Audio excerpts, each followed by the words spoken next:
Assalamualaikum warahmatullahi dan salam sejahtera kepada semua dan terima kasih kerana dapat hadir pada hari ini untuk menjalani bengkel online Sastra Cipta Design Thinking Kesenian Warisan dan Budaya. Sedikit pengenalan tentang Sastra Cipta. Program Sastra Cipta dibangunkan bersama Media Foundry dengan sokongan Yayasan Sanah dan Kementerian Pendidikan Malaysia. Ianya bertujuan untuk mendedahkan murid-murid kepada pentingnya kesenian, budaya dan warisan dalam menyelesaikan masalah di zaman ini. Di sekeliling kita terdapat pelbagai benda yang boleh ditambah baik dan menyelesaikan masalah penggunaannya. Kita juga sering terlupa yang nenek moyang kita telah menyelesaikan masalah tersebut sejak lama dahulu dan menjadi sebahagian dari seni, budaya dan warisan kita. Soalnya, bagaimanakah kita menggunakan ilmu yang telah diperturunkan oleh nenek moyang kita dalam suasana moden terkini? Kita tengok satu contoh ya, dari sekeliling dunia. Mungkin cikgu-cikgu semua pernah tengok objek ini ya. Di benua Afrika, berjuta-juta rakyat mengalami masalah kekurangan air ya, di mana adanya terpaksa berjalan jauh setiap hari untuk mencari air. Kadang-kadang sampai berpuluh kilometer terpaksa berjalan. Pusat Kajian Air Afrika telah mendapat penyelesaian yang mudah dan murah dengan mengkaji warisan budaya setempat. Ya, mereka telah menggunakan teknik anyaman tradisional untuk membuat penangkap embun yang boleh menghasilkan sehingga 100 liter air sehari. So, dengan ini mereka tak perlu lagi pergi berjalan jauh dan ianya memberikan mereka satu sumber air yang bersih ya, kepada rakyat di setempat. Ya, itu satu pembaruan yang besar bagi mereka menyelesaikan satu masalah yang menggunakan warisan dan budaya setempat. Dalam menyelesaikan apa-apa masalah juga, kita perlu ada satu cara yang berstruktur. Bila kita ingin membuat produk baru, ia mestilah menyelesaikan suatu masalah. Kita perlu tahu apakah masalah yang ingin diselesaikan, untuk siapa kita buat produk itu atau penyelesaian itu, dan apakah pain point atau masalah sebenar mereka. Jadi kadang-kadang kita buat penyelesaian produk kita ini bergantung pada kesukaan kita sendiri. Jadi kita memang syok sendiri ya, dan tidak menyelesaikan masalah orang kita target itu ya, orang yang memerlukan penyelesaian tersebut ya. So kita perlukan satu cara yang khusus untuk menyelesaikan masalah. Saya di sini dalam Sastra Cipta, kita menggunakan satu teknik dinamakan Design Thinking Canvas atau detik ya. Dalam detik ada 6 fasa. Fasa pertama ialah mengenali atau identify, kedua ialah empathy, ketiga ialah menentukan atau define, keempat ialah membentuk idea atau ideate, kelima ialah prototype atau prototyping, dan keenam ialah mengesahkan atau validate ya. Kita akan kupas setiap daripada fasa ini dengan detail selepas ini. Design Thinking Canvas yang juga dikenali sebagai detik adalah alat untuk menyelesaikan masalah dengan berstruktur. Ia menyediakan model penyelesaian yang boleh digunakan dengan mudah. Detik membolehkan refleksi berterusan terhadap proses pemikiran dan jejak proses penyelesaian masalah supaya belajar mengetahui apa input membentuk penyelesaian yang dicadangkan. Tahap pertama dipanggil identify atau mengenali.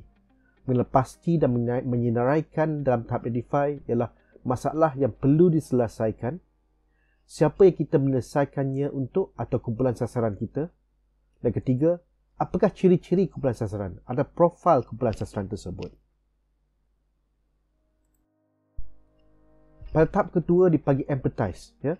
Pada senarai empathize ada di antaranya buat satu set soalan yang akan ditanya kepada kumpulan sasaran, soalan-soalan yang perlu direka supaya ia akan memberikan pandangan ke dalam keadaan yang dihadapi oleh kumpulan sasaran. Soalan boleh digunakan sama ada sebagai kajian atau terbuka. Kita buat step empathize ini ialah supaya kita boleh merasai macam mana keadaan mereka supaya senang kita cari pain point yang dihadapi oleh kumpulan sasaran kita. Tahap ketiga dipanggil define ya. iaitu menentukan apa yang berikut ya. Senaraikan penyelesaian yang sedia ada, memecahkan penyelesaian semasa kepada fungsi, komponen dan ciri-cirinya, mengalihkan ciri-ciri poin negatif kepada yang positif. Ini yang penting. Ini dipanggil breaking the shadow belief. Ini adalah satu step yang sangat penting dalam proses design thinking. Dan seterusnya, senaraikan ciri-ciri untuk penyelesaian baru. Keempat ialah ideate. Dalam ruang ideate, kita perlu senaraikan ciri-ciri yang dikehendaki oleh penyelesaian. Kemudian kita gabungkan ciri-ciri itu dalam bentuk yang tidak pernah digunakan sebelumnya. Dan kemudian tuliskan penyelesaian terhasil. Kalau masih confused tak apa. Lepas ni kita akan buat satu contoh. Ya, kita gunakan semua 6 step ini untuk membuat satu penyelesaian bagi satu masalah yang kita akan lihat selepas ini. Ya. Kelima ialah stage prototype. Ya. Memperincikan prototype dengan mewujudkan satu penjelasan dengan rajah dan langkah demi langkah bagaimana penyelesaian ini berfungsi. Bermain peranan atau role playing, ya, atau kita berlakon yang menyerupai bagaimana penyelesaian ini akan digunakan dalam kehidupan sebenar, ya, dan membangunkan model mudah daripada bahan sedia ada. Kali bila saya cakap prototype, orang akan fikir, oh, kena buat benda yang sangat canggih dan sebagainya. Tapi tidak, sebenarnya prototype ini dalam penyelesaian, bila kita tengok saya pernah pergi ke Stanford dulu, ia menggunakan bahan-bahan yang sedia ada. Ya, tak perlu kompleks sangat. Yang penting ialah macam mana kita nak menggunakannya supaya orang boleh, dalam next stage kita ialah dalam validation, lah kita boleh bermain role playing menggunakannya supaya senang untuk kita cari apakah yang perlu kita baiki tentang prototype itu. Ya, itu yang penting.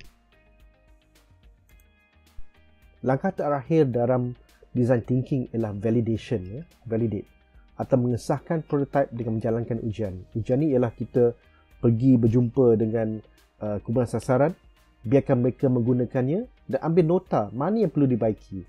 Ya. Kita guna role playing ataupun kita berlakon, ya. Kita minta supaya kumpulan sasaran kita berlakon untuk menguji prototype dan mengambil nota juga mana yang perlu dibaiki. Setelah nota diambil, perbaiki dengan membuat perubahan yang diperlukan kepada prototype itu, ya, untuk supaya lebih mantap, ya. Inilah design thinking canvas atau detik. Ia kita letakkan dalam satu sekeping kertas di mana kita boleh letakkan setiap ciri-ciri yang perlu kita tuliskan tadi, setiap solution yang kita masukkan, letakkan dalam design thinking canvas ini, ya, supaya sikit senang nak tengok balik, oh, apakah profil pelanggan kita, apakah profil kumpulan sasaran kita, apakah masalah kita hadapi, apakah pain point yang mereka hadapi, ya, apakah prototype yang kita perlu buat, ya, ideanya macam mana. So kita letakkan semuanya pada satu kertas yang dipanggil design thinking canvas. Okay. Selepas ini, dalam modul seterusnya, kita akan lihat satu masalah seharian, ya, yang mungkin juga telah dialami oleh murid-murid di sekolah cikgu, dan kita mungkin akan dapat lihat macam mana kita menyelesaikan masalah ini.